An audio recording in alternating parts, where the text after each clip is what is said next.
We're in historic Westerville today at Uptown Deli and Brew. I'm here to talk with Tony Kabalofsky, owner of Temperance Row Brewing. He's got some great stories about ushering craft brewing into the birthplace of the nation's temperance movement. Brewing is done in the back of the building, where you'll find pilsners, IPAs, and ales brewed right on the spot. You'll find the deli in the front of the building. There are signature sandwiches with Italian cold cuts and house-fried potato chips. The Fig About It with prosciutto, fig jam, and goat cheese is my choice for lunch. Yeah, that was a fun one. Coming up with them is kind of where it's kind of like, what do you love? And then put it together in a sandwich, right? So. Oh yeah, and what you've done here is to bring craft brewing back to the very place where this country's temperance movement got started. Why did you do that? It wasn't necessarily because of that, but it's here. And if you look at Uptown, it's a fantastic community. We've been dry in Westerville to 2005. And before that, if you came into town on a Thursday or even a Wednesday after 7 o'clock, there was really nothing going on after the shops closed, right? So the opportunity was here. What were some of the other hurdles that you had to deal with? Because I mean, already you're in the food business, so that's a challenge. But you're bringing alcohol to a dry area. For most restaurants to be able to make it, selling beer, liquor, or wine actually helps a lot because the margins are so slim on the food side. So Westerville is really interesting that it's still technically a dry town. So every place that serves alcohol or liquor has to go on the ballot and get voted wet. So one of the challenges was you go on the ballot and you're not sure if the community will say yes or no. Fortunately, they said yes for us.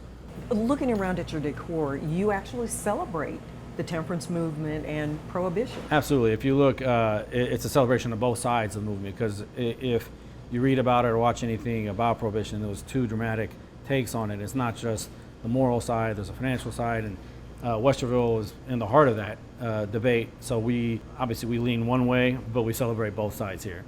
Was there anything that you learned about prohibition and the way it changed American culture that's been especially meaningful for you? Well, it's just fascinating, and there's so much to it. Like the income tax, part of the reason we have income tax is when Prohibition first started, there's a revenue stream that was lost because now there's no more liquor to tax. And then that pivoted it again when the Depression hit. The income tax became a lot less because there was a lot less work.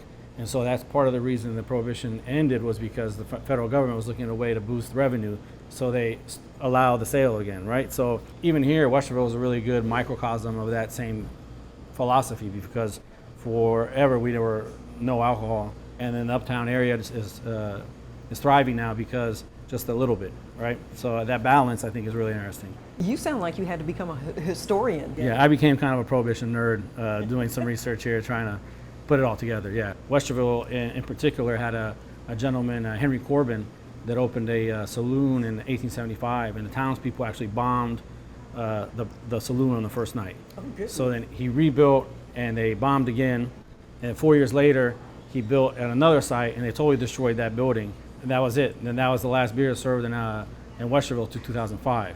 So in honor of Mr. Corbin, we have a beer called Corbin's Revenge, because we're just trying to get back a little bit for... I hear you have another interesting one, though. Tell me about 40-ton porter. After the initial bombing of Corbin Saloon, the Anti-Saloon League moved their national headquarters here. And on Otterbeins campus now, they had about 11 acres where they built homes and apartments for the higher-ups of the movement.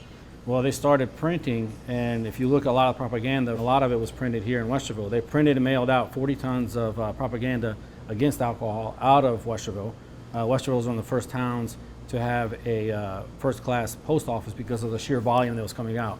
And because of that 40-ton, once circling back again on the history, our porter is called 40-ton porter.